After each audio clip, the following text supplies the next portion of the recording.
Hello, everybody, and welcome back to another episode of All the WrestleManias. I'm your co-host, Tim Hackman. And I'm Rich Sigwald. And we're back in the studio. We're really excited. We're bringing you a not just WrestleManias edition of the podcast this time. We're actually going to look at a American Wrestling Association, AWA, event from 1986. It's WrestleRock 86, coming to us from Minneapolis, Minnesota. We found the card for this online, and it is a doozy. So we thought it would be a lot of fun to dip into an AWA. Rich, you're the one who sent me this card. How did you come across this one? So I came across the show doing some extra research on Sergeant Slaughter. And suddenly I came across this show with Slaughter fighting Kamala, the Ugandan giant. And then I was like, oh, well, there's Nick Bockwinkel on this one. Vern Gagne's on this one. His kid Greg is on here. Sherry, Sensational Sherry's on the card. Barry Windham and Mike Rotunda's on here. There's Harley Race and Rick Martell. Like I couldn't look away. And then also a young Scott Hall and a young Kurt Hennig tag partnering. The show had everything, and I was immediately like, oh, we gotta put this one in the list here. Yeah, the card is incredible. I couldn't believe it when he sent it to me, so we won't spoil anything there, but it's it's definitely worth a watch, and we're glad we get the chance to talk about it. Just a little bit of other wrestling news before we get started on this show. Rich and I had a chance to go to the AEW show, Dynamite and Rampage, just this past Wednesday night at the UMBC Event Center just outside of Baltimore. It's a very long experience if you haven't done that. They actually start matches at like 7 for the YouTube and Dark, what is it called these days? Dark Elevation. Dark Elevation. And then they go right into the main Dynamite show at 8, and then you stick around, and in our case, they cut an extra YouTube match in between, and then there's the Friday Night Rampage show, which they also shoot at the same time. What did you think of that event? You got a lot of bang for your money. You got a lot of bang for your buck there. It was fantastic. I had a great time. Ray Phoenix and Dante Martin just stole that show completely. There's nothing close to how good they were anywhere else in that card that night. I had a great time. It was kind of sad that it was 11:30 at night. We're all exhausted and we're leaving, and there was still another match to happen, and it was going to be Jay Lethal. But I was tired. You were tired. We had a 40-minute drive back home. We're done. Yeah, that's a lot of wrestling for one night. No matter how much you like wrestling, I had to go to work the next day. My wife has to get up way earlier than I do. She was very accommodating and went along and hung out for the whole thing. I agree that Ray Phoenix and Dante Martin match was absolutely the match of the night. Couple of other highlights for me. I really liked seeing Keith Lee. I like him and Swerve together. That was pretty cool. No FTR on this show, so that's always a bummer. CM Punk was out of town, so was Sammy Guevara. So some of the usual guys. Oh, no Eddie Kingston. We had to watch multiple Chris Jericho segments, so that wasn't great. But there was he did actually say that he wasn't going to use the Judas song anymore, which I cheered for that. God, I hope that's true. I told my wife we weren't allowed to sing along to the Judas song because Chris Jericho's a heel. I don't understand why we're singing his song. We should be booing him when he comes out, not singing his stupid-ass Fozzy, lame-ass metal song. Fuck Fozzy and fuck Chris Jericho. Okay. Your album sucks. Yeah, your album sucks. Well, there was a good Fozzy sucks chant, which I appreciated. And F Jimmy Seafood. Yeah, so Section 207 was lit. I don't know, some pre-gaming going on. People had strong opinions about a Baltimore restaurant, Jimmy's Seafood. I don't know why they were chanting that. I assume they had good reasons. The only thing I could think of, I told you in the car, was that FTR and Adam Cole were doing a fundraising thing at that restaurant the night before, and perhaps these guys got intimate and up close with the bouncer that night, maybe. Yeah, maybe they had an unsatisfactory experience there. Crab cakes are cold or something. Yeah. I don't know. Yeah, they forgot the tartar sauce. God damn it. So anyway, I'm glad we got a chance to do that. It was pretty close to sold out. It was advertised as sold out. There were some seats here and there, but it was It was pretty packed. Yeah, it was the most crowded we've ever been to any event there. I mean, most of the stuff that we've gone there for has been Ring of Honor. So it was exciting to be there for AEW, which is a much bigger promotion now, and a lot of fun. Yeah, for sure. All right, are we ready to talk WrestleRock 86? Oh, yes, I am. So as I mentioned, this is April Holy crap. 20th, 1986, from Hubert H. Humphrey Metrodome in Minneapolis. Attendance is around 23,000. So this was a, what they used to call a supercard event for the AWA. It wasn't a pay-per-view exactly, or at all. We'll talk a little bit about what exactly this was, because we can't quite figure it out. But it was definitely sort of their attempt to kind of follow up on things like the Crockett Cup and WrestleMania, obviously, and kind of cash in on that big supercard craze. And the most important, absolutely essential backstory for this particular event is that they released a video, and it's on the YouTubes, and it is called the WrestleRock Rumble, and it is I'm going to put in quotation marks, rap. It is an 80s white person rap. Yeah, with various stars of the AWA, each contributing a verse, and it is a thing to behold. I mean, the best verse in there is rapped by Larry Zabisco. Yes, I just said Larry Zabisco raps. Noted rapper Larry Zabisco. The worst in there is Vern Gagne, who's literally reading his lines off of the script on camera with his reading glasses on at the tip of his nose so he can read them properly. Jerry Blackwell's rap is also bad, but I'm not going to hammer on that one because right before we started recording this, I watched a video of Scott Hall watching this video. And when they got to Blackwell, Scott mentions that Blackwell couldn't read. Oh, wow. And so he couldn't actually read the lines, and they had to keep telling them to him, and he was getting frustrated, and the engineers didn't understand what was happening. And so Scott and a few of the other guys had to step in and tell the engineers, just go with what he says and move on, because he can't read, and we don't want you making him feel bad about it. Oh man, that's really sad and also kind of sweet. Yeah, well, so we won't rag on that at all. Yeah, don't pick on him, but everybody else in this video is fair game. Absolutely. We can put Sorry. this up on the on the website in the media section, because if we had to watch it, you guys have to watch it too. I think it's only fair. Yeah, for some reason there's these like interludes in between the verses of Las Vegas acts. Like there's like some showgirls from like the Playboy Las Vegas show, and there's an Elvis impersonator from the Elvis Vegas show. But the show's in Minneapolis. Yeah, Vegas has nothing to do with this show. I don't understand. And this video apparently was the commercial for this event that aired on ESPN. Oh, really? Oh, yeah. I hadn't caught that part. Well, that would make me want to tune in for sure. I mean, rap was hitting it big in 1986. We need to capitalize. We got to move. You got these Run DMC guys out here, and they're rapping about their shoes. It's time to get wrestling in on this act. Yeah, I mean, every single verse is, I'm such and such wrestler, and I'm here to say, da da da da da da da da da da, and then everybody is missing the beat except for Larry Zabisco. He is keyed in. Yeah, it's spectacular. Well, and every couplet ends with the WrestleRock Rumble. Huh! You get to see how many words they can come up to rhyme with Rumble. And yeah, spoiler alert, there's not that many options. Every single one of them features a grunt, and keep your eyes peeled in it. There's a super young Shawn Michaels and Marty Jannetty in it. Yeah. Both of Shawn's eyes are actually going in the same direction. That's how you know how old this is. So, yeah, I haven't been kicked by the mule yet.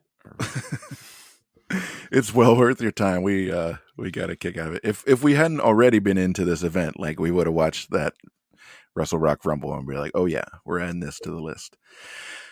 So all right, so we're in. I don't know. I'm a little disheveled here. The show is such a shit show. It's really hard to get into it. We're in Minneapolis. We start with a audio overlay of the Star Spangled Banner. There's definitely some production difficulties up front. Yeah, so the very first thing you see the moment you start the program on the Peacock is this a shaky cam trying to pan across the audience, but I think the camera operator sneezed or something, and they just said, "We're going with it, keep it." And then we get this lovely young lady singing the national anthem who doesn't know the lyrics to the national anthem. The biggest notice is that she says, "Through the perilous flight," instead of perilous fight. And it's very clear that she is reading the jumbotron that is projecting the lyrics to the national anthem. It's very clear that she is staring at them. And there's a very weird, smooth jazz accompaniment yeah. to the national anthem. Like, it'd just be like, "Oh, say, can you see?" like, and it was just, it's very distracting. It's very bad. It is one of the worst national anthem performances I've heard, and that's in the category with Roseanne.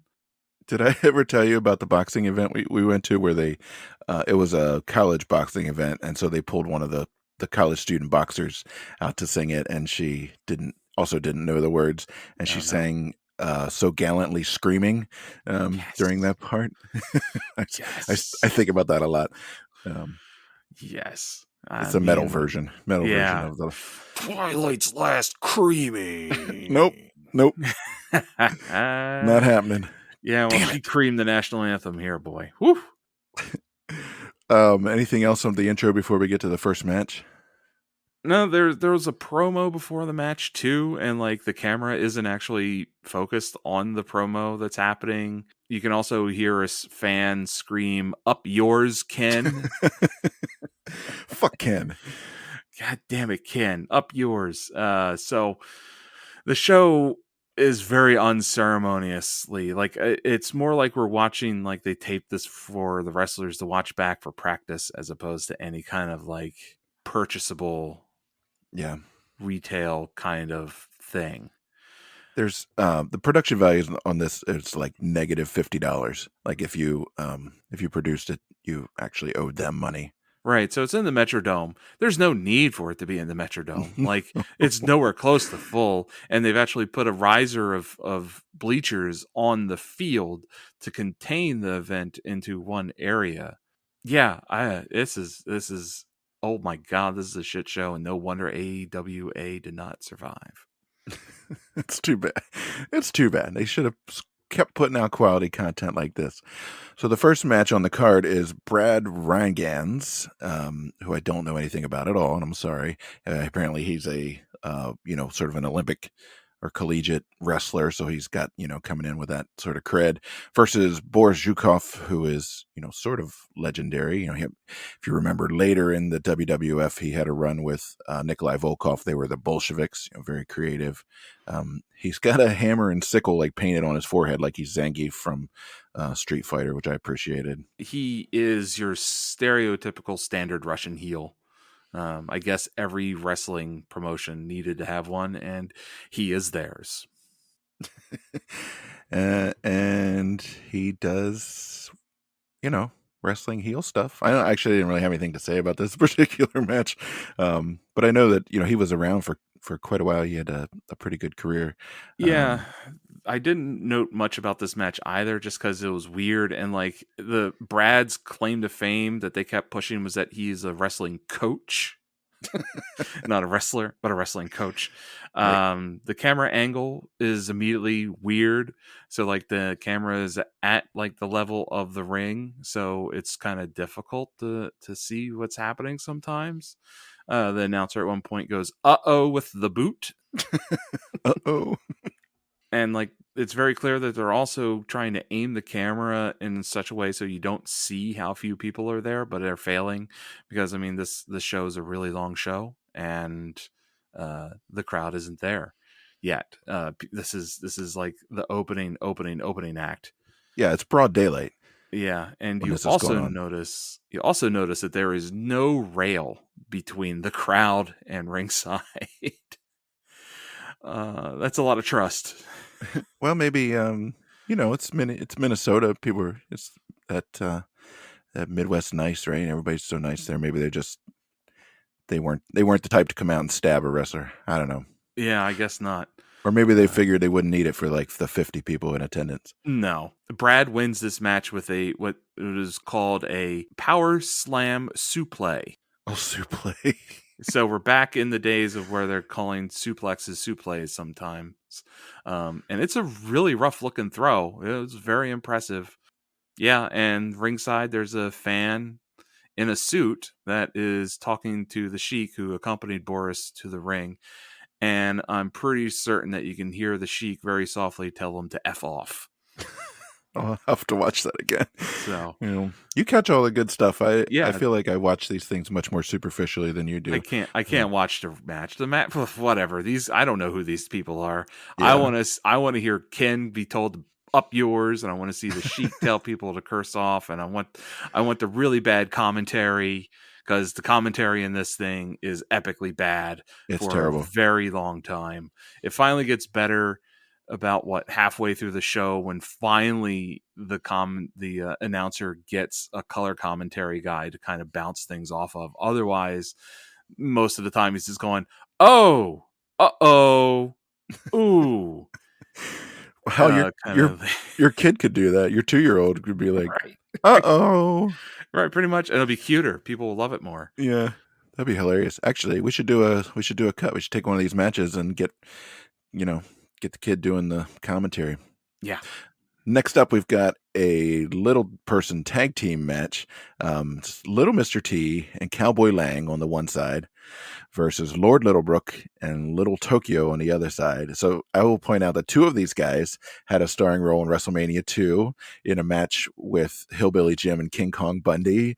So Lord Littlebrook and Little Tokyo are both, I mean, kind of a big deal. Not crack a joke on them. I don't want to make little people jokes, because honestly, like, these guys fucking work, man. Like, this match is one of the best matches on the card. It really is. And the crowd is kind of like sitting back, like laughing at it, because it's, whatever, it's midget wrestling, but like, they're like, I legit enjoyed this match.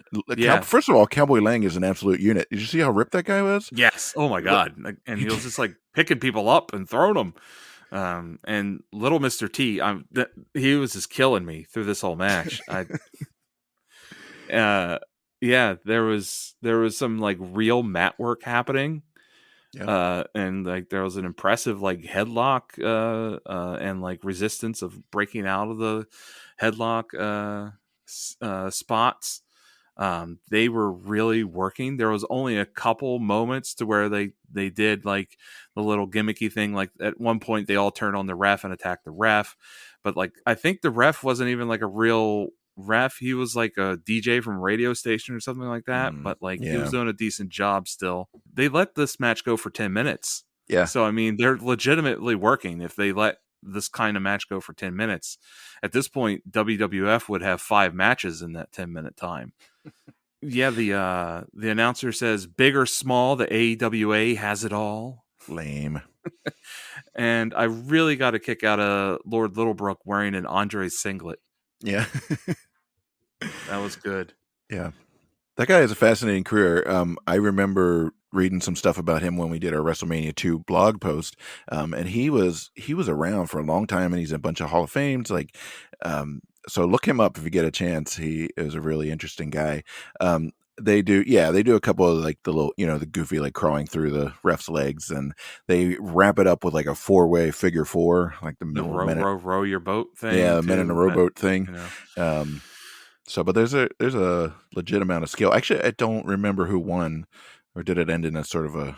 It was Little Mr. T and Cowboy Lang won this one. Yeah, so the faces walked out with the win, but I mean everybody wins with this match. This match, I mean, it's very tempting, like, to tell you in these days to fast forward a match like this because it's a bit exploitive, but these guys worked a real match, and I suddenly had a lot more respect for the presentation that AWA was giving us, because they actually let these guys work a real match and then just tell them to go out there and be silly, beat up the ref, somebody get a pin, and get out of there in 30 seconds. Like they gave them 10 minutes and they worked a real match, and they showed some real skills and took some real bumps and did some real Yeah. holds, and it was a very impressive match, and probably in the top 3 of the matches on the card for this Yeah, night. I'd agree. They're legit athletes. So good job, guys.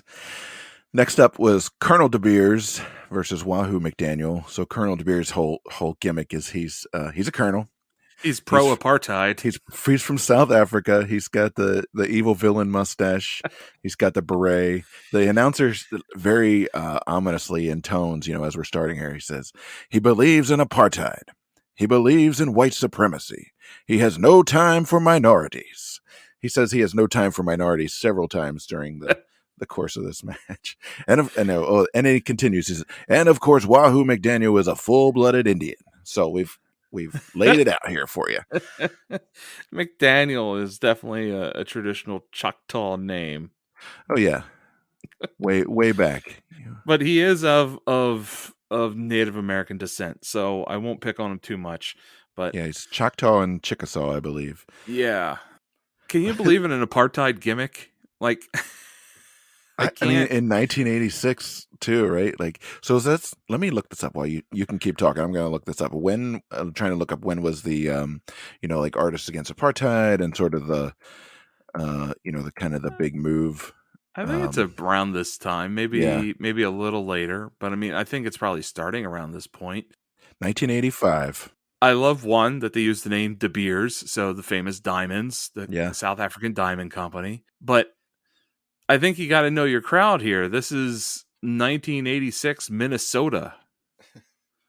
I don't think they're very concerned about apartheid. I'm sure they're like, oh, those poor people down there in South Africa. It's so sad, yeah. But they have their soda pop and they're good to go. I don't understand. I don't know how you would expect this guy to get heat in a crowd like this. Yeah, Like, the crowd doesn't care. They're happy to see Wahoo Mcdaniel just because Wahoo McDaniel is a name and he's been around forever and he kicks ass. He's a tough guy. Colonel De Beers, no one gives a shit about him. Like, no one gives a shit about apartheid in Minnesota. no. So it's There's like two people, and they're just not very popular with their neighbors. no. Colonel De Beers is Edward Wiskowski from Missouri.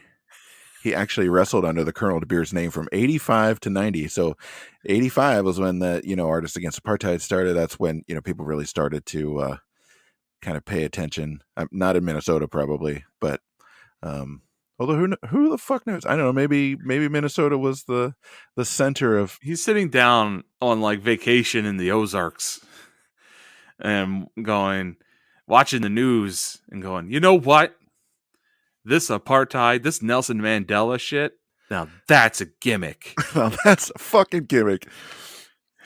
Maybe we could get, maybe we could get somebody to do a Desmond Tutu gimmick, and they could face off at WrestleRock '87 and solve apartheid once and for all.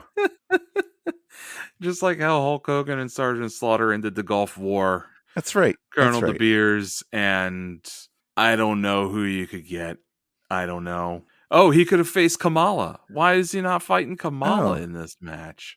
brilliant. And end it right there. Make Kamala the face. Boom. You gotta win. You've solved apartheid, and racial injustice across the world will go away. Yeah.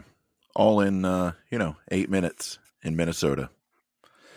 Actually, this one goes 5 minutes. This is an interesting finish because this goes back to a rule that a lot of people don't remember from NWA and AWA. Wahoo gets disqualified for throwing the Colonel over the top rope, which was that would get you DQ'd back in those promotions. Everybody but WWF pretty much had the you can't intentionally throw your opponent over the top rope rule. unless it's a battle royal. And it's pretty funny too. Wahoo grabs him like by the ear, like he's a bad child, and throws him over the top rope. Should have grabbed him Just by that mustache. Yeah, I mean, this match felt like you could have seen this in the bar the night before. You know, in downtown St. Paul, you could have ran into these two guys drinking too much and beating the shit out of each other there for real. And Mcdaniel does this weird little war dance. He's just like, it just looks like a fat man skipping. But they call it, oh, he's got his war dance going. Like, okay. Well, I guess that's what I'm going to call it when I skip. So I Yeah. so Wahoo gets DQ'd, but then they let him beat up the Colonel outside of the ring afterwards a little bit, run him into the post a couple times, so that the crowd gets to feel good about that. After this match, we get maybe the worst ever ringside promo I've ever seen. There's a guy in an Elvis jumpsuit who turns out to be Buck Zumhoff, who's in the next match, but you don't know that at the time. I mean, maybe you do if you're a real close follower of AWA. And so right before his interview, he has a boombox that he turns on, so it's blasting music, and then he puts it on his shoulder. So the announcer is holding the mic to his face to try to get his his answers, but the boombox is like right there, and it's blasting whatever the hell it's blasting, because you can't hear it because it turns everything into like overloaded radio fuzz, and then he's just screaming and hollering over the background that he just created by turning the radio on a goddamn mic. Like, it's the dumbest thing I've ever seen. It's like, I don't know why it can't be picked up on this microphone when I'm doing my promos, and I got this music here in my boombox. I don't know what's happening. It's very confusing. But then, like, the production too is terrible. So, like, the camera isn't actually on him for most of his promo. The camera, it's the distant hard cam that they're using for all the matches. And so, like, he's just like a spot, like, holding a boombox with his back to the camera. The boombox is playing country music. I was Is able that to what it was? decipher that. I couldn't So, tell what the hell it was.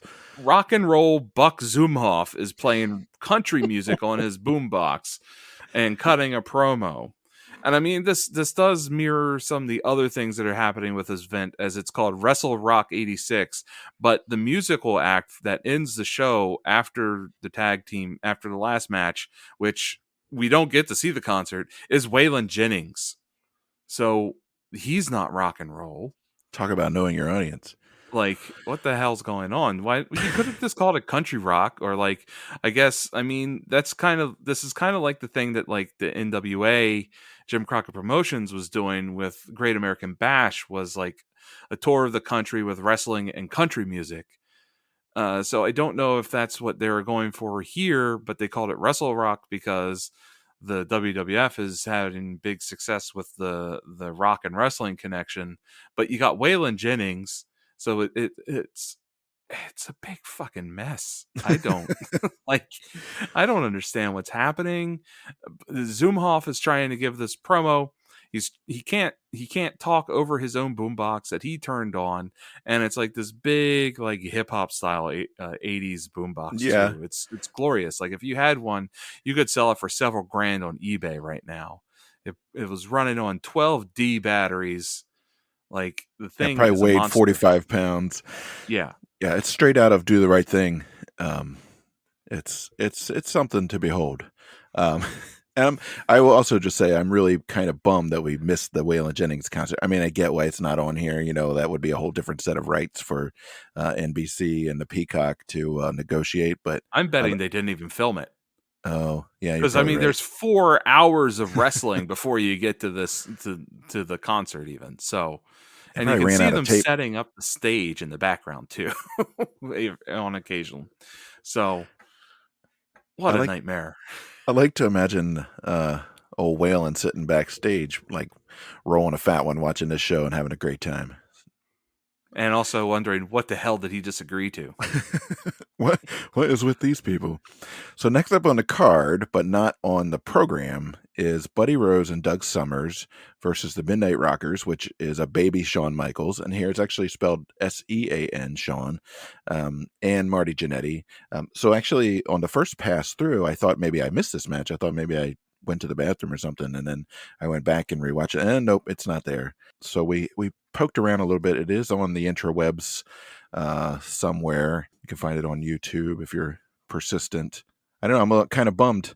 Yeah, I was kind of sad that it wasn't there, but also I forgot that it wasn't there until you reminded me, and I went back and looked at the Wikipedia page for this event. And it's like, oh yeah, there was supposed to be a Shawn Michaels match, and it wasn't there. So, oh well.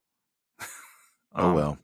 yeah, I mean, so according to several sources that I found, that uh, it was removed when the WWE Network uploaded the video of this footage of this event to the network in 2016, but apparently it can be seen in one of the Shawn Michaels documentaries that are floating around on the cock. And I did find the match on YouTube. I did not watch it because I had better things to do with my life than It's 12 minutes long. ugh. So, and Playboy Buddy Rose and Pretty Boy Doug Summers were a pretty well established tag team. Their manager was actually Sherry Martell, but she is not listed as the manager for this particular match, so I'm not sure if she's there or not. She's here later in the show, but she's not, I don't think, at that particular tag team. Next up, so Buck, the boombox / Elvis jumpsuit / indiscriminate yelling guy, is back. Buck Zumhoff. He is here to face Tiger Mask, who is, of course, a very famous Japanese wrestler. You guys may have heard of his matches against, the Dynamite Kid, as kind of one that the wrestling tape collectors used to point to and long for, and try to find. He is I out of don't place in this event so badly. so badly, yeah. So first of all, Buck Zumhoff looks like Ricky Bobby's dad. Not Gary Cole, the guy that was cast as Ricky Bobby's dad in Talladega Nights, but what I would imagine Ricky Bobby's dad to actually look like.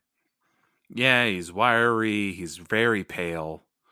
He's got a long hair and mustache, and just no, he's not. It's not a good look. He definitely walks around with cigarettes rolled up in his sleeve, right? Outside of work. Oh, for sure. And one behind his ear. Yeah. And he's probably chewing on one during the match, too. You got to be ready, Him and Tiger Mask have a decent match. Tiger Mask is looking great. Yeah. He's doing some amazing stuff. Zumhoff tries to demask him because he's an asshole. But you can also see that there's fans in the background just reading the program and laughing over the program. They're not even watching the damn match. So that's how appealing this match really is to watch. Yeah, there's a good bit of flipping around from Tiger Mask, which of course, Yeah. is his thing. He does a bunch of leg moves on old Buck, and the announcer says after the one, he does the same move twice in a row, and the announcer says, "That burns, that pulls, that hurts." That made me laugh. So I'm digging into the Wikipedia page on old Buck here. He was the king of rock and roll. He is from Minneapolis, trained by Vern Gagne. Of course, everybody here is trained by Vern Gagne. Yeah. Debuted in 1972, but the capsule description here actually reads Eugene Otto Buck Zumhoff, born March 21st, 1951, is a convicted sex offender and former American professional wrestler, better known as the King of Rock and Roll, Buck Zumhoff. I'm not shocked at all. In 2014, Zumhoff was sentenced to 25 years in prison for criminal sexual conduct. So I am not going to read any more of that, but just know that this match exists. Yeah. Tiger Mask was in Minnesota at one point. And Tiger Mask wins a match in Minnesota. Yeah. With an impressive somersault kick from the top rope. That was a spectacular move to finish this up, considering everything else that we've seen on the card so far. Right. Moving on. Who's next? Let's see. Barry Windham and Mike Rotunda. Oh, yeah. Rotundo. Okay. So, all right. Let me read the thing here, and then we'll come back to that real quick. Barry Windham and Mike Rotundo versus the Fabulous Ones, which is Stan Lane and Steve Kern. So Mike Rotunda, which is his actual name, is going by Mike Rotundo here. And I kept hearing the announcer say it. I'm like, why is he messing it up. Like, it's Rotunda, you dumbass. But no, that was actually his ring name at the time. So this is a good match. I enjoyed this one a lot. First of all, Windham is huge. I didn't realize that he was like 6'6", and he's like towering over everybody else. He's a big boy. Yeah, those guys together were magical. Of course, they were the U.S. Express in WWF. They were at the very first WrestleMania, and then of course Rotunda had a long career in the WWF as IRS. We Yeah, raved and raved about him versus Rick Steiner at the Chi-Town Rumble, also from 80. Oh, that was 89. I think that 89, was right? 9. Yeah. Sorry. So not too long after this. Yeah, I mean the announcer actually sums this one up greatly with this one will be a dandy. Um and he's right, and it's really interesting. So there's some interesting things that are happening in the announcing of things. Barry Windham and Mike Rotundo are actually introduced as the former WWF champions. And this will be a thing that happens later too, as other people are announced about their titles that they've held elsewhere and not in AWA. And I think that's a really interesting thing, that they're really putting this show together and billing it as a super card from all wrestling that just is happening under the AWA umbrella, that the AWA has this power to pull wrestlers that are established elsewhere to perform for them. But this match, there's some really great classic ring work happening, some great mat work. Everything is a little tight, a little tough. There's some hitting. The referee is absolutely terrible. He is not keeping track of shit at all.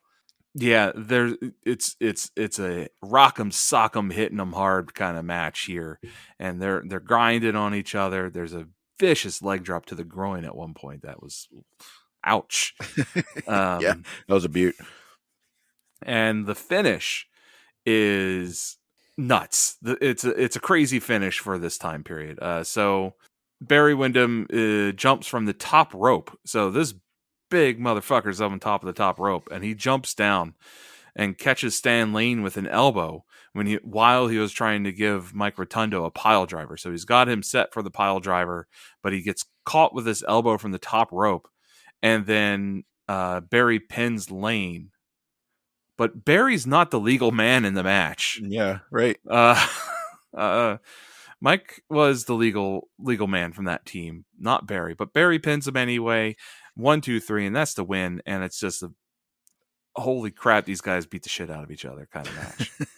Yeah, that was nuts. And then, well, I mean, the finish kind of goes back to the referee being for shit. The announcer says something early on about how Stan Lane and Steve Keirn look so similar that he could see them bamboozling the ref, doing the switch up. So maybe he's just having a hard time keeping track of those two guys. I don't know. I mean, there's But 3 people with blonde hair. Oh, it's so hard. yeah.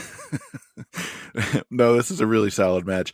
The more I see of Mike Rotundo / Rotunda, the bigger fan I become. So that guy is legit. Yeah, he can do everything. It's crazy.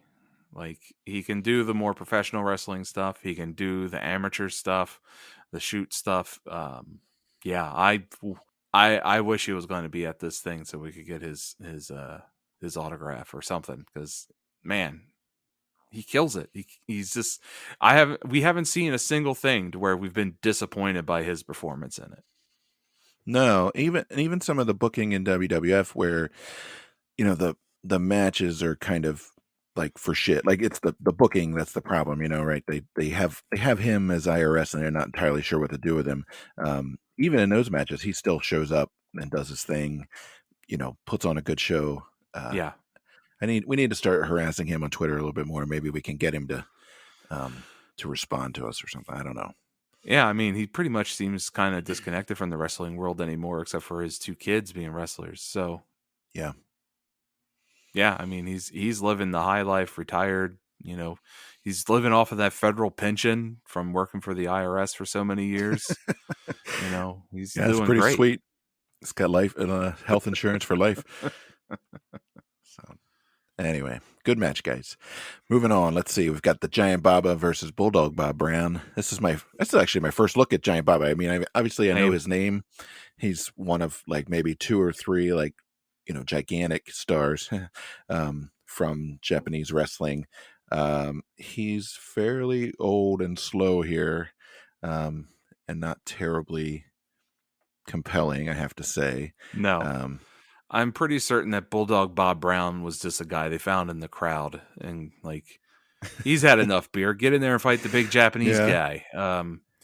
And yeah, this is a weird match. I'm glad they didn't let it go very long. It seemed to be happening in slow motion. it's very slow, very slow. Like all the moves, like even Baba wins with a big boot to the face, and even that just looked like I'm gonna throw you into the ropes.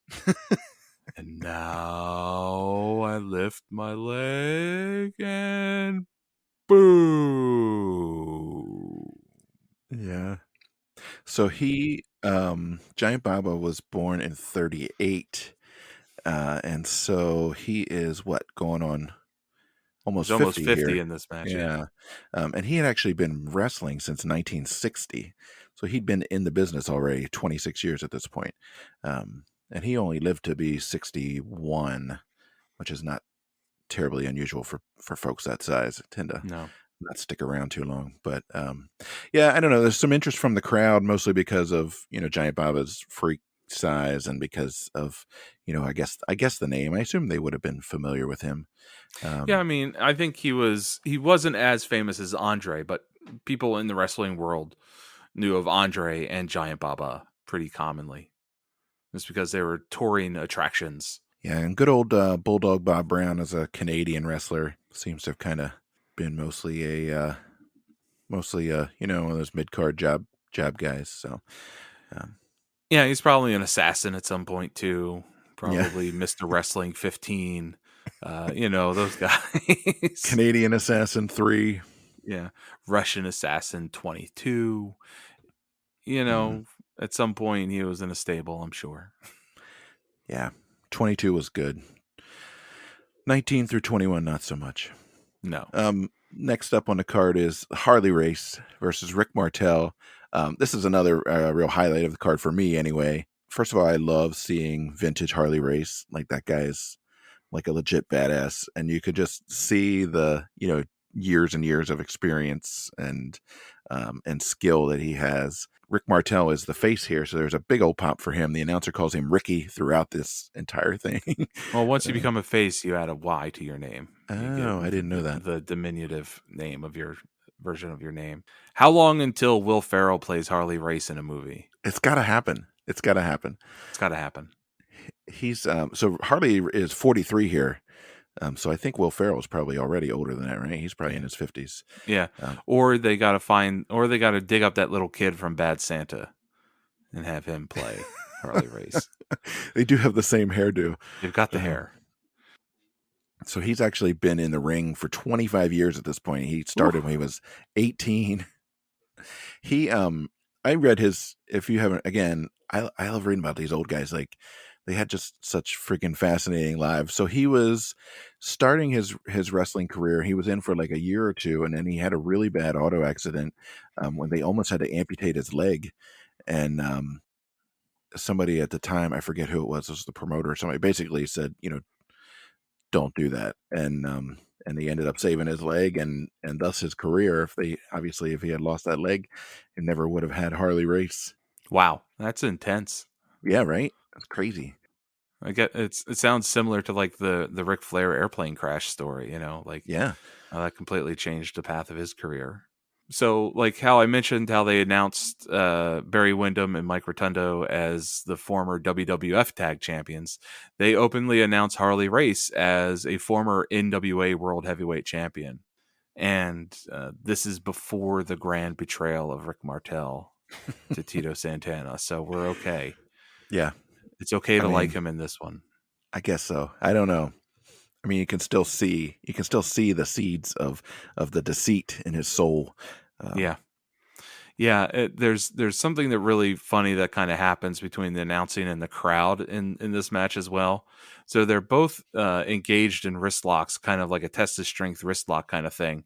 And the announcer says this match will be violent, and then almost instantly there's a very loud boring that comes ringing in from the crowd. Timing. Yeah, there's some really good announcing during this one. There's a Harley does a series of headbutts, and the announcer's like, "You can hear the skulls crashing together." I'm like, "No, you can't.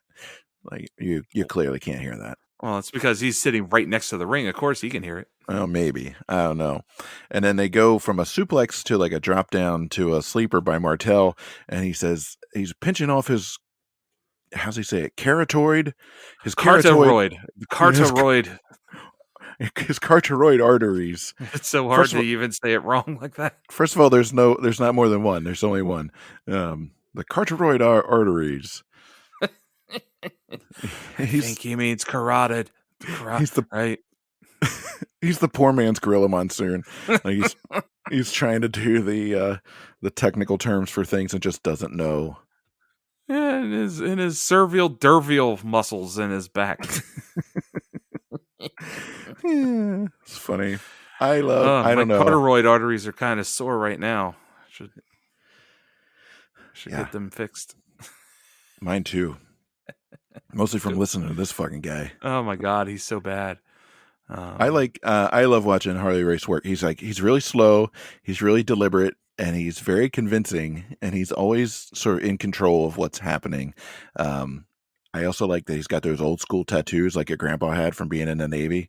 Yeah, he totally gave them to himself. He's like just like heated up a ballpoint pen and just stabbed himself repeatedly, and now he's got a tattoo. So they're at this for a little while, and the announcer mentions the 20-minute time limit. I'm like, oh, I know how this is going to end, but that's not what actually happens. They get into a bit of a slugfest. They take it outside of the ring for a little bit. Harley Race runs Martell into the post, and then both guys end up getting counted out, which is a very WWF ending. So yeah, but it happens like 10 minutes in instead of like 30 seconds. So yeah, take it. But like, it's interesting that for the most part of this match, most of it is just one of them going for a move and the other one and missing it. So it's just over and over again. Goes for a suplex, doesn't get it. Goes for a clothesline, misses and falls down. Goes for a drop kick, misses, goes down. It's just over and over and over again of this like missing moves. And then suddenly it's a double disqualification outside of the ring. It's almost like you guys aren't very good at wrestling.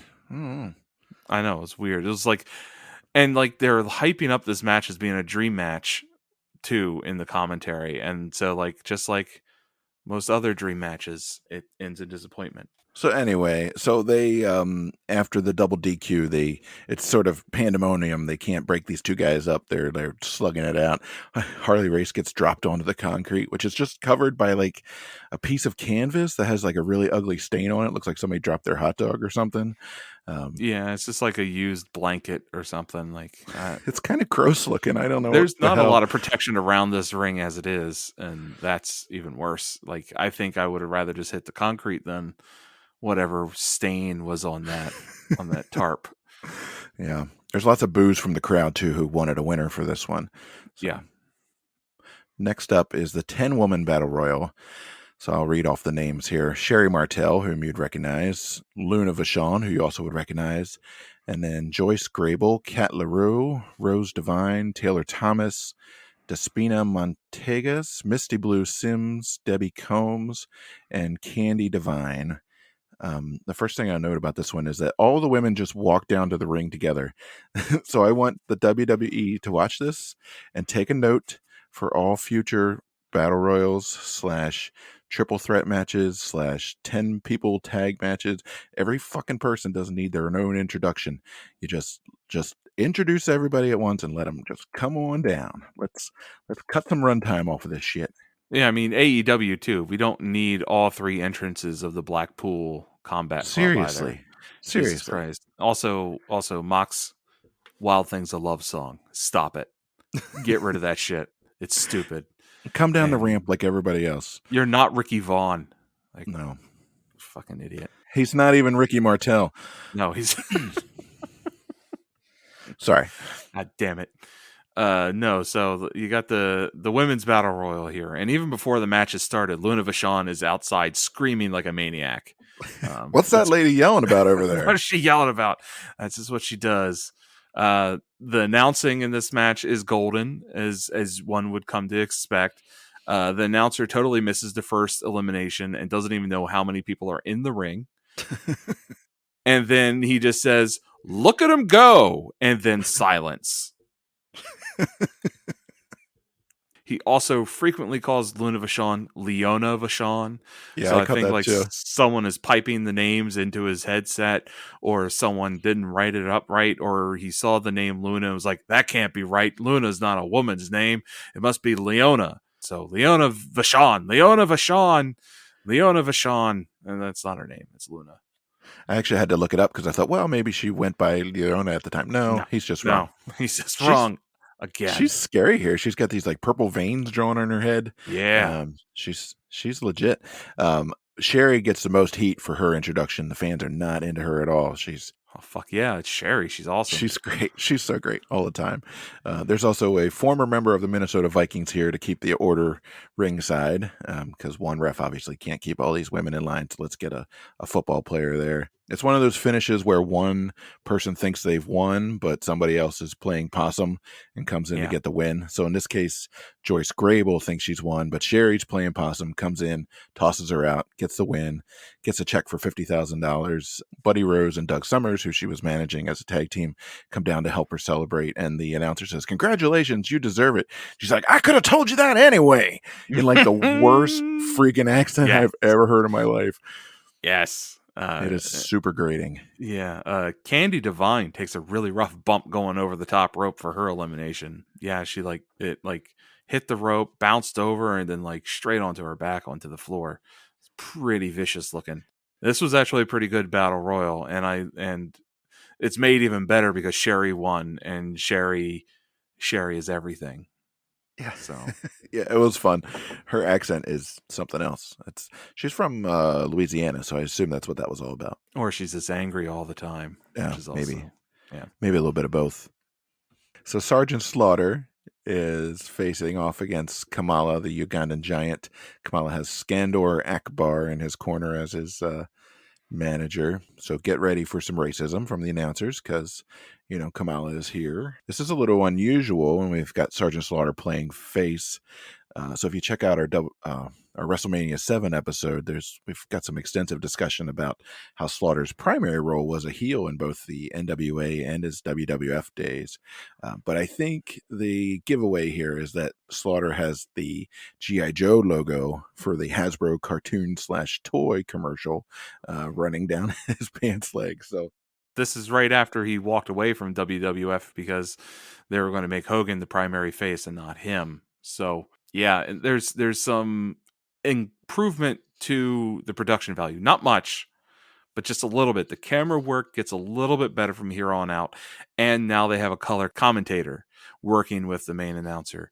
And so I feel like maybe this is, if they were going to like televise this thing, this is where it was going to start, and that the other matches were like dark matches for something. But they didn't televise this either. So I'm not exactly sure why it suddenly changes here, but it does. fascinating. Yeah, it does. It's noticeable when you're watching it. And this is a decent match actually. I'm really Yeah. impressed with Kamala. Like that dude Yeah. moves around quite a bit. They Does. bill him as like, what do they say? They say 300 that he weighs 465 pounds, and there's no way Yeah. in hell he weighs that Yeah, much. no. He's not. He's large, but he's not that Yeah. big. He's actually like I want to say 350. I would say if, just kind of Yeah. eyeballing it. Yeah, probably. So as Slaughter's coming to the ring, there's a fan that screams at him, "He's gonna beat your ass tonight." God, this crowd is so good. Minnesota, man. That's where Yeah. it's at. And like Slaughters comes out in the full fatigues and helmet, and he's giving out little American flags on the way to the ring. And then he gives some kids candy or something too right before he gets in the ring. It's wonderful. The announcer refers to Kamala as like a pet rhinoceros. Nobody, nobody has a pet rhinoceros. And Kamala slaps his belly to, quote, signal he's ready to go into battle. I mean, I do the same thing, so I Yeah, at the get it. buffet, right? We're like, time to slap the belly. Before we go into Golden Corral, we're slapping the Yeah, belly, getting it here ready. I come, shrimps. Get ready. Yeah. Kamala does some interesting stuff in this match that looked hella painful. So his punches, instead of like punching like Slaughter in the face or in the stomach, he's punching Slaughter in the armpit. And at one point, he grabs Slaughter's uh, tit, basically, with his thumb in Slaughter's armpit, and he grabs and cranks down on Slaughter's tit, and like it just shuts Slaughter down. It just goes down, and I've never seen that before, and that looks really painful. I don't want anybody to touch me like that. Like he's like I giving won't. Slaughter a I won't. mammogram. Like it's horrible. Yeah, he's trying to get to those nerve clusters there under the arm. It's Yeah, an ancient Ugandan combat technique. absolutely, You obviously. you slap the belly, you go for the armpit. That's the way it works. Yeah, Kamala gets the heat on Slaughter here for a long, long time. Like Yeah. actually, most of this match is Slaughter selling to Kamala, and he's actually selling really well. And then a dude runs around the ring giving out little American flags, and then that's kind of what Slaughter, that gets him his comeback. And he's like, oh, there's tiny flags in the audience. Oh, I'm I can feel the I patriotism. feel it. I can feel the nationalism flowing through my veins. I'm gonna slaughter up. He slaughters up and he body slams Kamala, which was pretty impressive. But then Slaughter goes for his clotheslines, and he has the worst fucking looking clotheslines ever. And like he falls down with them too. So like he hits with the clothesline and he falls down, and then the other person falls down, and it just makes it all look so fake and so bad. It's just terrible. Yeah, those are not good. He does do right before the body slam. He does a really pretty impressive like standing drop kick. He's just like going Yeah. from standing. That was pretty good. Skandor Akbar gets involved, and there's the whole thing where they're holding Slaughter, and then Kamala tries to take a swing and ends up hitting the manager, the belt. Actually, they get a DQ here Yeah. for the interference, and then Slaughter grabs Akbar's whip. And yeah, that's exactly what I wrote. This is what my notes say. It says, and he kind of chases Kamala around with a whip, which Yeah, so yeah, a white guy chasing an African with a whip. right, exactly. Yeah. I don't think we need to really analyze that any further. And then I just put down a note that Slaughter's going to go beat up some more foreigners. even Colonel De Beers is like, I Yeah. don't know about this. Colonel De Beers is even uncomfortable with this moment. Or he's jealous, one or the other. Yeah. And then after the match, Slaughter goes ringside, gives out a few more flags, and gets 3 kids to recite the Pledge of Allegiance with him. Yeah, that was so damn weird. Like, what? Sergeant Slaughter is so fascinating to me. Like, I don't know. Like, he's a big dude, and obviously the gimmick was very popular. People were really into it. I see his ring work, though. I'm like, I don't know. It's all about the personality and the gimmick, like Yeah. the same deal with Hulk Hogan. Like it's not like Hulk Hogan impresses us in the ring, but Yeah, God, he's true. charismatic as hell, and you can't help but like to get wrapped up in the Hulkamania. And same deal with Slaughter. He had a great approach that made people hate him, and even then be a little bit of a face too once in a while. But most of the time it was like, listen here, maggots. Like, oh yeah, call me a maggot. I love it. I like it. Like, yeah, call me a pukemaniac again, please. Thank you, sir. May I have another, kind of thing. I don't.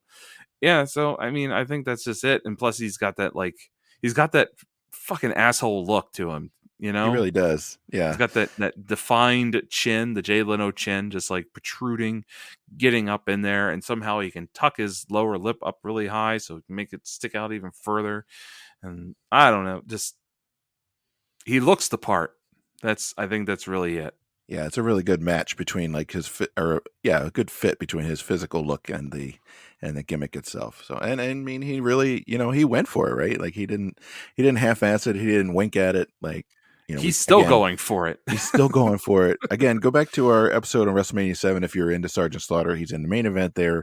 Rich did a lot of research for that one about his history, and it's worth a listen. So next up is the AWA World Tag Team Championship. So this was one of the matches that really, made us kind of sit up and take notice in terms of like seeking out this event.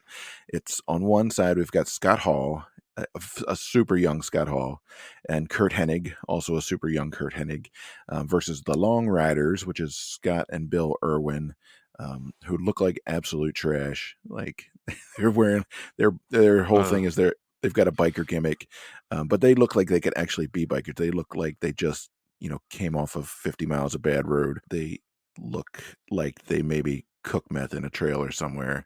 Yeah, I mean, you take that Barry Zumhoff rock and roll guy, put 75 pounds on him, make two of them. You got the Long Riders, Bill and Scott Irwin. So Scott Hall wins a trophy before this match.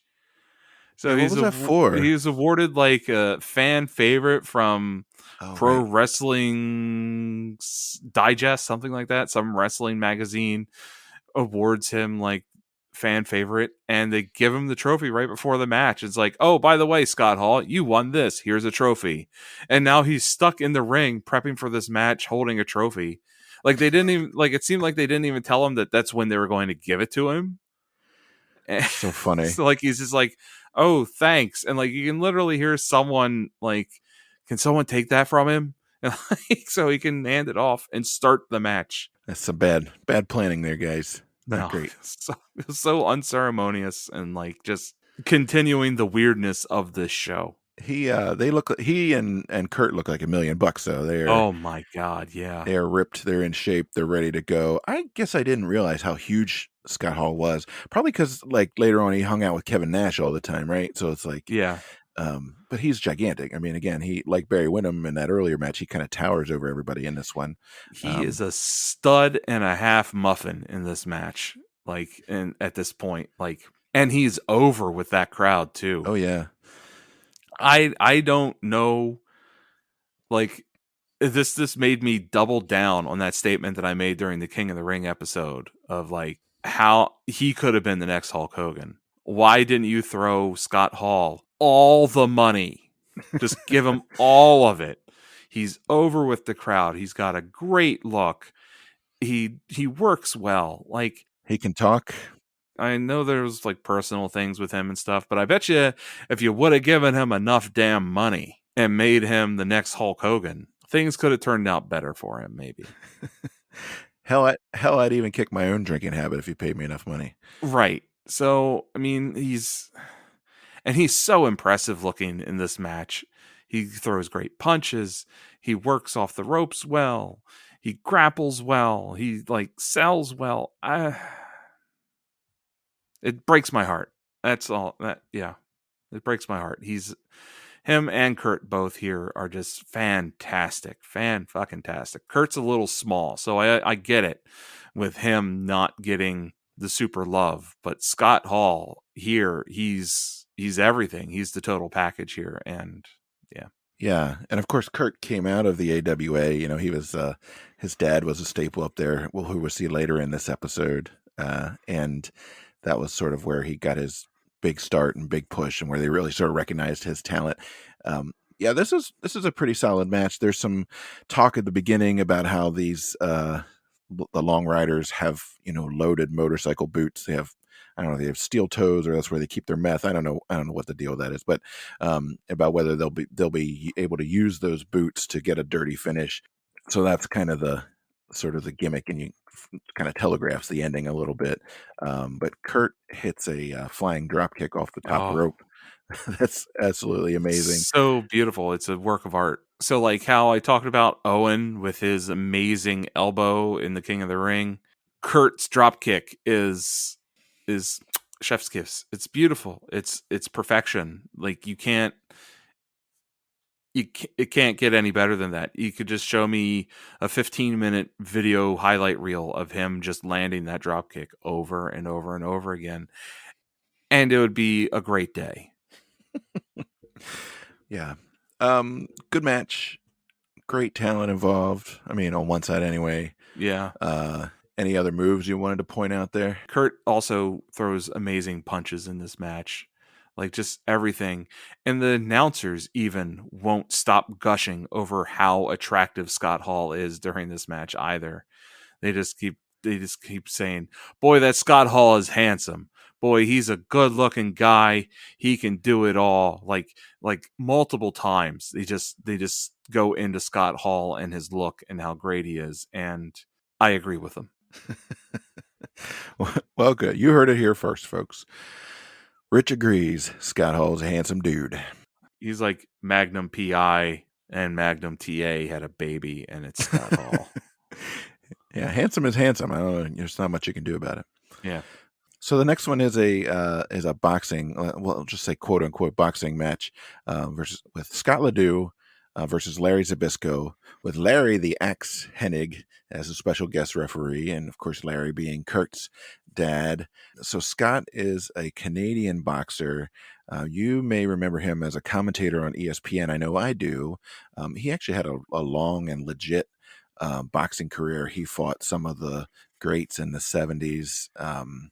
Including Larry Holmes, Ken Norton, Ron Lyle. He fought Leon Spinks. I think he fought George Foreman at one point. Yeah, he fought George Foreman. He got TKO'd in 3 for that one. That wasn't so good. But he, again, legit boxer.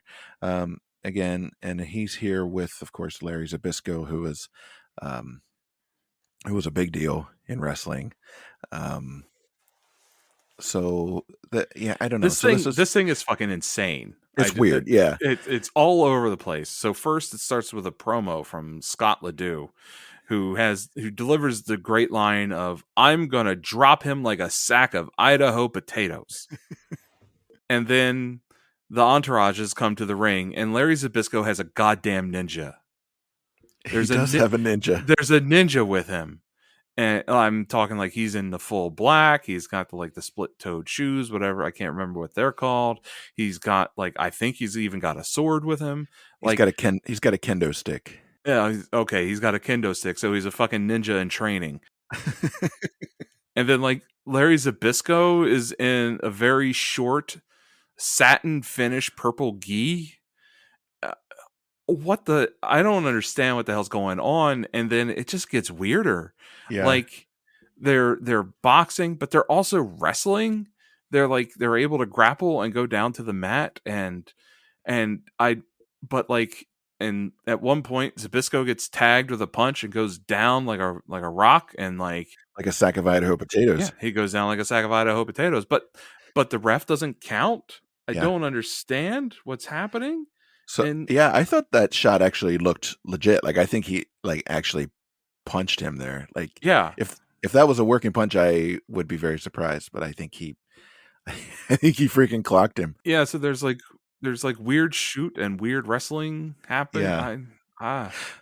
So I misspoke at the top. I'm sorry. I said Scott was Canadian. He's actually a local Minnesota boy there. He looks like Harley Race's younger brother. Yeah, so they're wearing those martial arts gloves, those MMA gloves, which we didn't have MMA in 1986. And they call them kung fu gloves, yeah, in this, I believe. Karate gloves. I don't know. The people in Minnesota have no idea what to make of any of this. I don't know what to make of this thing. It was entertaining as hell. Yeah, it's kind of it's so. As I was watching it, I was sort of expecting a boxing match, and then they start wrestling. I'm like, okay, is somebody going to get disqualified? A la Mr. T and Roddy Piper from the first WrestleMania, right? Where it's it's a boxing match, right. But then Piper goes to a wrestling move and gets DQ'd. Well, it's the second WrestleMania, but yes. Oh, I'm sorry, but it actually is more of a boxer versus wrestler match. So both of them are able to do their own thing, whatever they want to do. Right before it happened, I actually put down that this has to end in a disqualification because I don't know what the rules are, and nobody seems to know what the rules are. He's not counting pins. He's not counting knockdowns. how is this going to end? How can it end with any other way? But like, okay, Larry Hennig, who looks like the meanest son of a bitch you ever seen in your life, is just going to call it over. Like that's the only way this ends. Because these guys, like, there's rounds in this thing too. Right. So they have a 2-minute round and then a 1-minute break and then a 2-minute round and then another minute break. And so I think what it ends at the start of the fourth round, it ends with a Uh, disqualification. I think it ends in 5 Oh, it in might that have been the round fifth 5. round, but like, and they actually go back and forth, and it's a very entertaining thing. But at the same time, you don't know what's happening. You don't know the rules. They don't explain it at all. It's European rules. That's all you. That's all you get. So like, okay, so he punched him. He went down. Okay, so you're not counting that as a knock. Like you're not counting to 10 on that. Okay, so he has him down. You're not counting to 3 on the pin. I how is anybody going to win this thing? I don't understand. But I was entertained, and there was a ninja. So There was a ninja. Scott Ledoux, so the ninja is Zabisco's corner man, right? Like, I mean, that's who I want in my corner. If I'm ever in a boxing match, it's a ninja. Scott Ledoux's corner man is another former Minnesota Viking. Yeah, I agree. Like, so I was watching it. I'm like, oh, okay, cool. We're gonna have a boxing match. You know, this never really goes well. Usually, have a boxing at a wrestling event, but and then Zabisco starts like kicking. I'm like, yeah, oh, okay. I guess we're not actually boxing. I guess Um, kicking's legal now. Okay. Ledoux loses his glove at one point, but he's still like ready to go. Like he's still ready to just go punch and break all of his knuckles. He's just, and then there's a body slam, and Ledoux sort of defends some amateur wrestling moves, so he may have had some actual wrestling training. I'm not sure. And then again, he lands that like actual. I'm pretty sure it's an actual punch to Zabisco's jaw. Like he cleans his clock, and then Zabisco sells it like a champ too. It's so yeah, good. and then Zabisco eventually gets disqualified after ramming Ledoux into the ring post because that's too far. Um, we don't know what the rules are, but we know that you can't ram a guy into the ring post, okay? Like, we need order here, people. I'm pretty sure that just like Larry Hennig looked at the clock, it's like, all right, it's been 10 minutes. That's it. Wrap it up. I'm gonna make that illegal. I think really the only appropriate ending to this match would have been for Larry the Axe Hennig to like kill and eat both men in the center of the ring. Because you're right, he looks like a freaking absolute beast. He looks like if you took Kurt Hennig, added 50 pounds of muscle, and a lumberjack beard, you would have Larry the Axe. I actually kind of want to go back and watch some Larry the Axe matches now because he looks like Yeah. he might want to kill somebody. Well, him and Kurt tag teamed for a while too. So Sweet Jesus. yeah. All righty. So, All right. anything? I'm sweating after this one. I don't. It's very confusing. We're very bamboozled. There was no, no discussion of any rules, no like explanation of what was going on. I'm not sure what the backstory was that led to this particular match. There's nothing. So, No. but anyway, the crowd really hates Larry Zabisco. By the way, they're booing the shit out of No, I him. mean, he's an asshole and he's a great heel. He's so good. Yeah, He really yeah, is. I want to watch more of his stuff, yeah. Next especially if up he brings is a ninja with him. new rule: everybody gets a ninja. Next up is Nick Bockwinkel versus Stan Hansen. This is the AWA World Heavyweight Championship, and of course, if you pay attention at all to AWA history, you know that Nick Bockwinkel was a huge deal. He was He's their Ric Flair. yeah, he was there for decades. He's 52 or 53 here. He's been wrestling for like 32 years since he was about 20. He looks absolutely incredible for 50, 52 or whatever. Yeah. Like, He's reminiscent of that guy, Tim Starm, that was in NWA that now I oh think just yeah, does yeah, announcing. yeah, Yeah. yeah. He's nuts.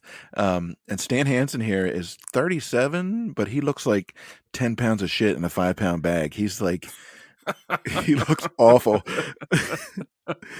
Like Bockwinkel is what 15 years older than him, and he looks like he could, wrap Yeah. Stan Hansen up. And So Hansen beats the shit out of the announcer for no apparent reason on the way to the ring. He yeah, just stops and clocks the guy and pounds on him. He's angry. I don't know why he's angry, but he's very angry. And for some reason, Nick Bockwinkel is standing in the ring with a whip and Yeah, is I don't like know. cracking it and threatening Stan Hansen to keep him out of. But like, again, the show is just off the fucking rails. Like, what the hell's happening? Like, Maybe you can just there's bring a whip to the ring and beat up the announcer and just fucking go with it. So this is really funny. I just look at the Wikipedia page for Stan Hansen. It says Hansen is known for his stiff wrestling style, which he attributes to his poor eyesight. First of all, I don't believe that's bullshit. Um, It's like that's like Cowboy Bob Orton's broken arm. yeah, I says can't see, so I got. he is also known for his gimmick as a loud, violent cowboy who wanted to fight everybody. I don't think that's a Which gimmick. that's not a gimmick. That's just that guy. That's just him. You know. Yeah, I don't know. This is a fun match actually. He's sort of an old It fashioned is. worker. You know, they both are, and they both do a really great job. Nick Yeah. Bockwinkel gets the win because Stan again tosses Nick up and over the top rope, which everybody knows is a rule. So, but he still does it and gets DQ'd for it. This match looks like it's from the 1950s and should have been in black and white. They're not really even wrestling. They are just fighting. You Yeah, can see them actually punching each other, especially with the body shots. And it's just two manly men fighting. Just like you can see like Bockwinkel like punching Stan in the ribs and like seeing his skin ripple from the impact, like watching a real boxing match, like a real bare knuckles fight that's happening here.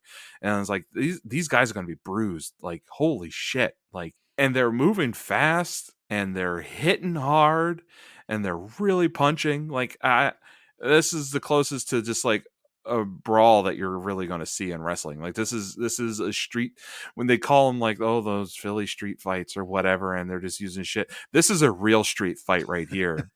These guys are just punching each other constantly, and they're just not punching each other in the face because they can't ruin the moneymaker, you know. But right. they're just cracking each other in the gut and the ribs and the chest and in the arms. And it's just, whew, they're gonna need some time to heal after this one.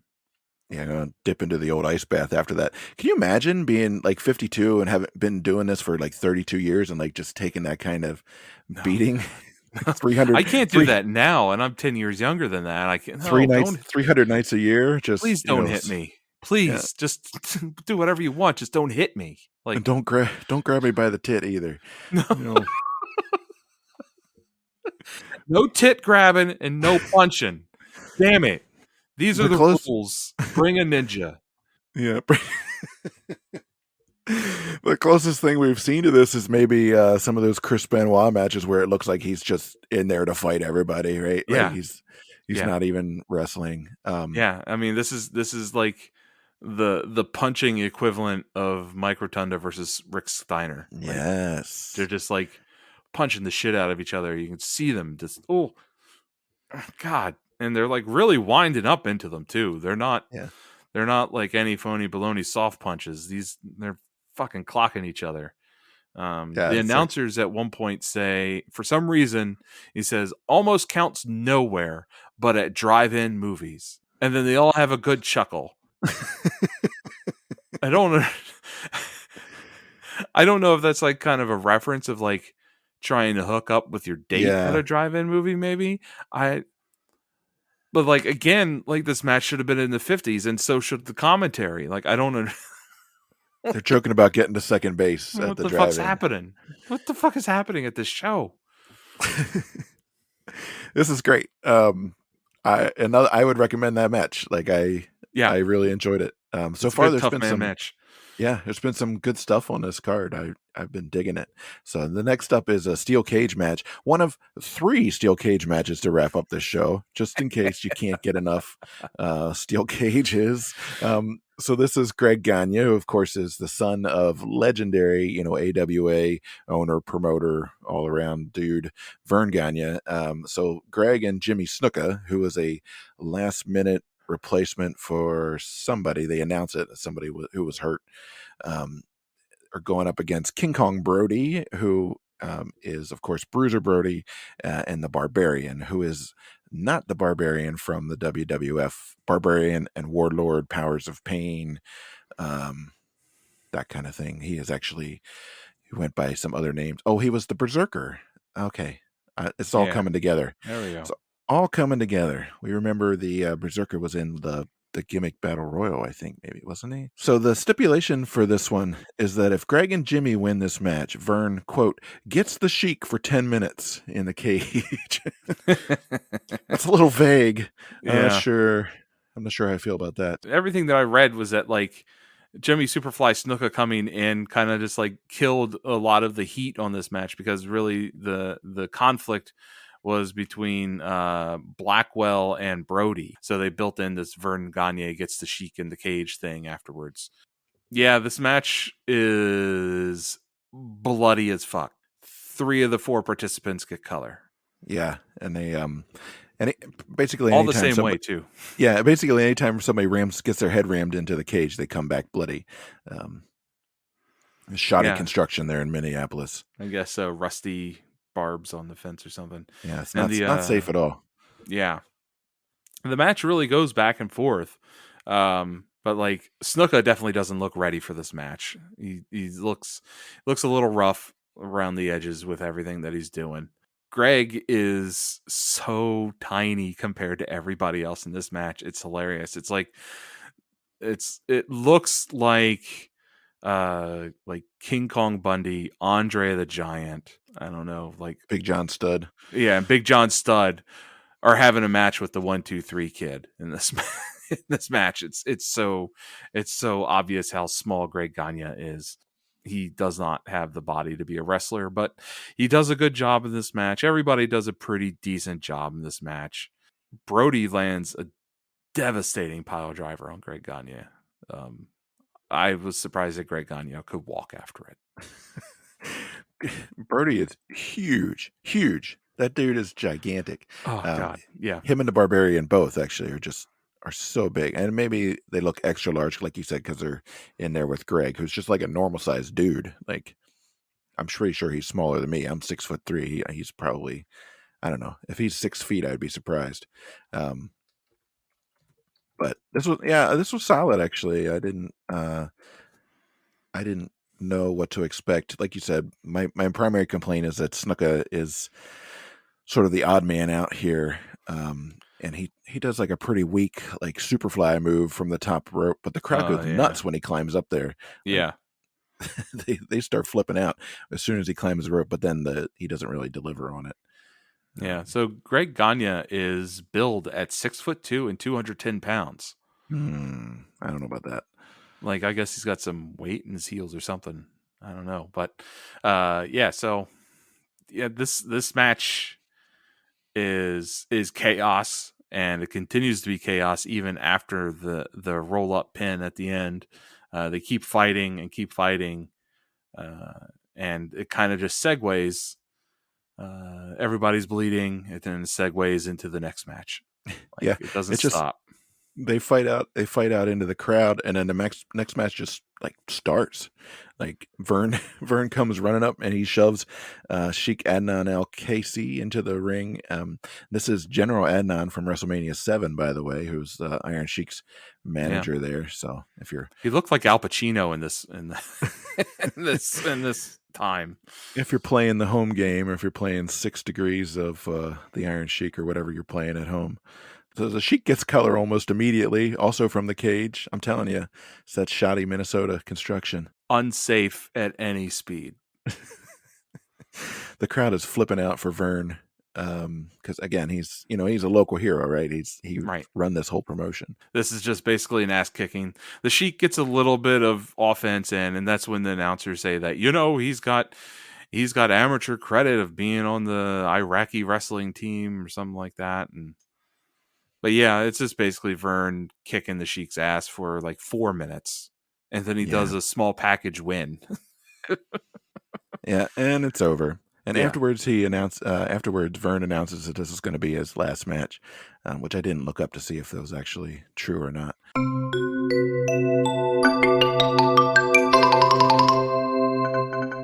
Vern Vern Gagne's last match was on June 29th, 1986, where he was in a six-man tag with his son Greg and Jimmy Superfly Snuka, and they defeated Boris Zukov, John Nord, and Sheikh Adnan Al-Kaisi.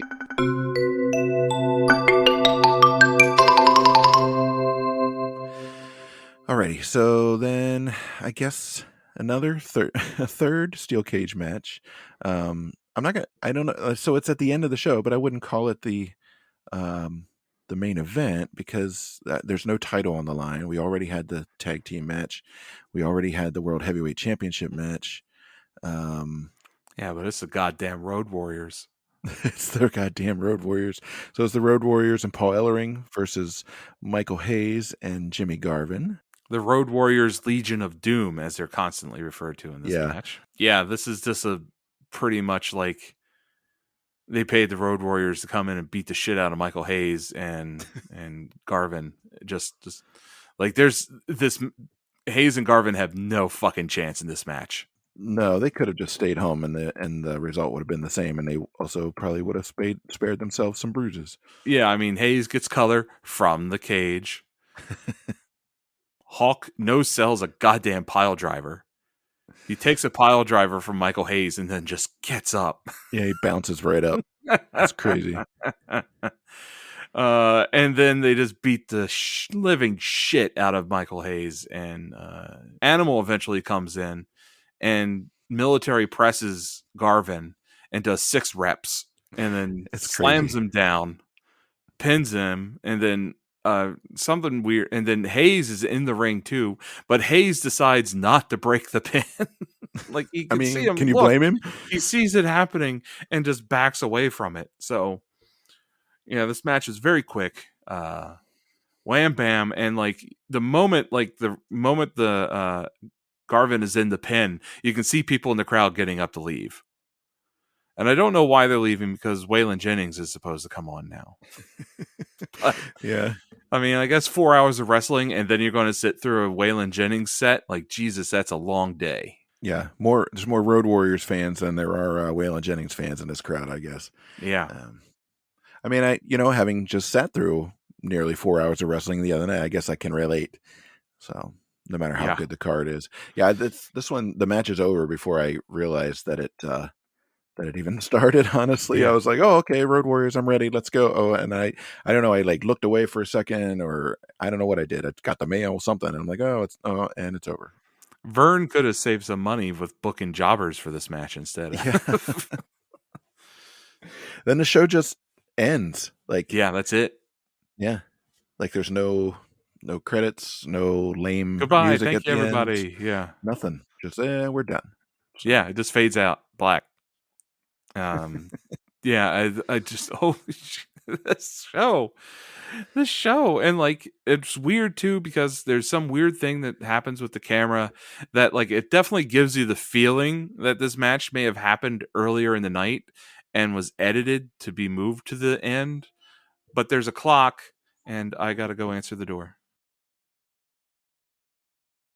So there's belief that like the Road Warriors match here was happened earlier in the night and then was edited to be at the end of the video because it's the Road Warriors. But there is a clock that you can see from time to time during the event, and the latest time on that clock is shown during this match. So this match probably in all likelihood did happen at the very end of the night, which is an interesting call. Yeah, another weird just another weird thing from a fairly weird show. Yeah. So that gets us to the end of the card. Are you ready to do best and worst matches? Yeah, let's do it. Did you have a favorite match from this one? You know, I think I'm going to have to go with. I mean, it's a close call between 3 of them. The Nick Bockwinkel versus Stan Hansen, Scott Hall, Kurt Hennig versus Long Riders, and the Little Person tag match. And I think I'm going to have to go with Nick Bockwinkel versus Stan Hansen because you just don't see something like that every day. I mean, you don't see Little Person matches every day either, but you don't see 2 old timers the old school, like the real old school wrestling, get in the ring and punch the shit out of each other for 10 minutes. Slug it out. You don't see that every day. So I think I'm going to have to go with that. Plus, there's this weirdness with that match, too. Stan Hansen beating the crap out of the announcer on the way to the ring for no apparent reason. Nick Bockwinkel has a whip. Yeah, I think that's gonna be my favorite match of this card. I mean, Stan Hansen has poor eyesight, as we learned, so he probably thought the announcer was a threat. He, it wasn't his fault. I think I'm actually gonna pick Scott Ledoux versus Larry Zabisco as my favorite, just because, like, what the fuck? Seriously, like, what is that? Like, it's my favorite for several reasons. I really like the Idaho potatoes promo Mr. Ledoux gives. There's a ninja. If I had any criticisms, is that it could have used more ninjas. But one ninja is better than zero ninjas. I like looking at Larry the Axe and imagining him taking apart people with his bare hands, because I think it's probably something he just does for fun. And I just like the general WTF-ness of this whole affair. Everything about it is, like, just like you don't see two old timers slugging it out, you don't see a match that makes you like wonder what you are actually watching and what is going on. What is reality? What is time and space? It raises a lot of questions. Yeah, so that match is a beautiful spectacle, and that's something that we normally only see these real true spectacle matches when it's like Macho Man and Sherry ringside. Those are the ones that we normally see, the spectacles, especially like the Macho Man versus Ric Flair match. That show is a total shit show spectacle of an uncalibered magnitude. You can't imagine the chaos that is happening in that match. But that one does really come close. It does, because you don't know the rules of the match. You don't understand why they're fighting. You don't understand why there's a ninja. You don't understand why the referee is bigger than both of the participants. Yeah. It's just a whole show in itself. And honestly, I would have argued that they should have made this the main event. They should have moved this to the end of the card, and that would have been a fantastic way to end this show. It is sui generis, as they say. It's without genre. So I don't know if we mentioned this or not, but that Greg Gagne tag team cage match was actually billed as the main event. You dug up the card or the program while we were on a little break here, and it's billed as the main event, which is very, very, very strange. Did you have a worst match from this event? Let's see. The worst match, it's probably the Tiger Mask versus Buck Zumhoff. I mean, Buck Zumhoff is not a good competitor match for Tiger Mask. He's not good enough to like really let you see the things that Tiger Mask is capable of doing. So I think that's where I'm going with my least favorite match. Because I mean, all the other matches kind of got me excited about something. I mean, Great Baba versus Bulldog Bob Brown is very close, but I think Tiger Mask versus Buck Zumhoff is going to take it because it's more disappointing. Because I really wanted to see Tiger Mask do some stuff. Yeah, that's fair. Right, because I saw when Tiger Mask popped up, I'm like, oh man, this might be actually kind of interesting. But that guy is just not good. And it turns out he's a dirt in real life. That he was also a substitution. Like, again, you just found the program while we were sitting here. And the program actually lists Buddy Lane as the competitor for Tiger Mask. I have no idea. It would have been better or worse. At the very least, we wouldn't have had that awful promo with the boombox and all that stuff. So I guess I could agree with that one. The other one was my pick was for Giant Baba and Bulldog Bob Brown, just because it's just really slow and really there's just not a whole lot going on. But so overall, we don't do ratings for our Not Just WrestleManias matches usually, or events, but maybe we could just do a simple, would you recommend this show or would you not recommend this show? I would recommend this show. The production quality is terrible. Like you could almost like it. You could do a Mystery Science Theater 3000 with your friends with this show. The only other suggestion I will give you is that this show happened on 420. That's going to be my suggestion for watching this show. Only if you're in a state where that sort of thing is legal and you have the appropriate documentation. I would also recommend it. Again, the card is phenomenal. I'd give the card, if we were doing ratings, I'd give the card a 4.5 out of 5 just for the personalities involved, the performers involved, the batshitness of it all. The execution and the production is a much lower rating, but overall, especially again, if you're into any of these guys, if you're a Scott Hall fan, you can't really pass up the opportunity to see him here, so young and in such amazing shape. He's a stud and a half. If you're into legit violence, you've got Stan Hansen and his poor eyesight bringing it. If you're into women's wrestling, you got a decent battle royal. If you're into the old school shooters, tough guys, you got Harley Race and good old Ricky Martell going at it. And of course we got Windham and Rotunda. So overall good stuff, I'd say. I didn't regret the time I spent watching it. No, not at all. Every time you say Ricky Martell, it makes me giggle for some reason. And like you got the Road Warriors beating the shit out of Michael Hayes as cherry on top, so this is definitely a watch. So while we were on a break, while you were dealing with some house stuff, I was trying to see if I could come up with a rap here for the WrestleRock Rumble. Yo, we're Rich and Tim, and we're here to say we're going to do the WrestleRock Rumble today. So if you like good wrestling and your favorite bee is Bumble, you better check out the WrestleRock Rumble. WrestleRock. Thank you. I'll be here all week. Nice. That was hot. Thank you. I mean, honestly, that was better than Vern Gagne, and that was better than Greg Gagne's. It wasn't you're no Larry Zabisco though. It's true. Say. I'm dropping some bars. For that I kind of like the the reversing the bumblebee, taking it apart, putting it back together. It's some next level shit. Yeah. I could also have gone with if you don't want to fumble or don't get it jumbled, or I don't know what else rhymes with rumble. All right, take it easy over there, Lin-Manuel Miranda. Sorry.